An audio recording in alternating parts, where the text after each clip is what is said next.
qu'il avait l'espoir, en fait, d'une vie heureuse malgré les difficultés. Imaginez, par exemple, un champion de tennis qui est mené au dernier set par 5 jeux, etc., et qui va perdre le match, et malgré tout, il se bat encore. Et s'il se bat encore, c'est qu'il a encore de l'espoir. Jusqu'à la dernière balle, il continue, en fait, à avoir de l'espoir de gagner. C'est ça qui fait les grands champions. Et ils savent fabriquer de l'espoir, c'est pour ça qu'ils sont champions. Simplement, nous, ce que nous disons, c'est que tout le monde a la possibilité d'accéder à ça grâce à l'hypnose et à l'auto-hypnose, parce que ça fait partie intégrante de notre mécanisme physiologique.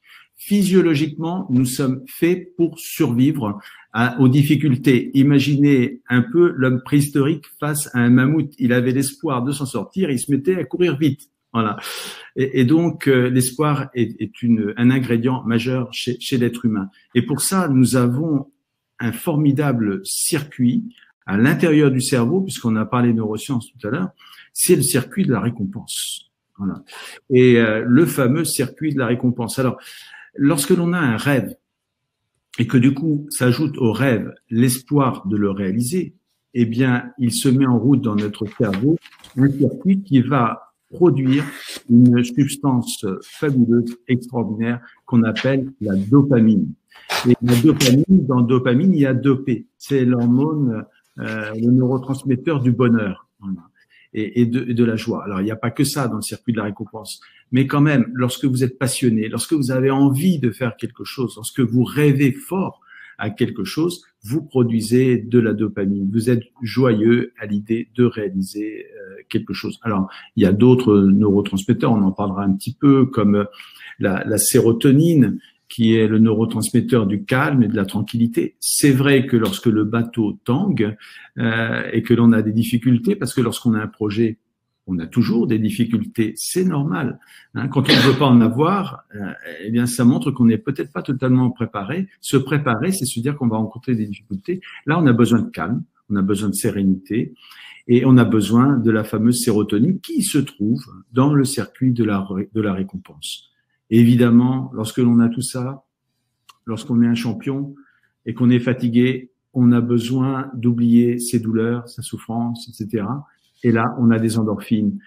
Et tout ça, c'est la magie du cerveau. Et tout ça, ça peut être stimulé par l'hypnose et l'auto-hypnose, qui est une formidable machine pour accéder à l'inconscient. Et il y a tout un ensemble de techniques pour chacun des ingrédients dont j'ai parlé tout à l'heure. J'ai parlé de l'espoir, j'ai parlé du rêve. Voilà. On a une technique, en fait, pour stimuler le rêve. Vous savez que quelqu'un qui est déprimé, au final, qu'est-ce que c'est d'autre que quelqu'un qui ne rêve plus, qui a plus de rêve, qui ne croit plus en l'avenir? C'est un peu ça, la dépression. Si vous remettez cette personne à rêver, à ce moment-là, eh bien, elle aura envie à nouveau de se mettre en mouvement. Et donc, comme l'a dit Noémie, d'aller d'un point A, qui est la situation actuelle, à un point B, donc qu'elle imagine, qu'elle rêve et qu'elle a envie d'atteindre. Et tout ça, ça va se situer donc au niveau d'inconscient. Et lorsque l'on parle de rêve, il faut savoir qu'il y a une structure du rêve. Et on l'utilise en hypnose. Alors, c'est vrai qu'il n'y a pas beaucoup de techniques qui parlent du rêve. On a l'impression que c'est un mécanisme naturel. On sait bien, malgré tout, qu'il y a des gens qui tombent en panne avec ce mécanisme naturel. Eh bien, j'ai développé une technique dans le centre de formation que j'ai appelée The Dream Machine. Alors, pourquoi The Dream Machine, la machine à rêver? Eh bien, tout simplement parce que je reprends dans cette technique que je pratique sous hypnose et que j'enseigne donc dans le centre sous hypnose, les ingrédients du rêve pour le mettre en fonction, en quelque sorte, chez une personne qui, à un moment donné, peut avoir une faiblesse.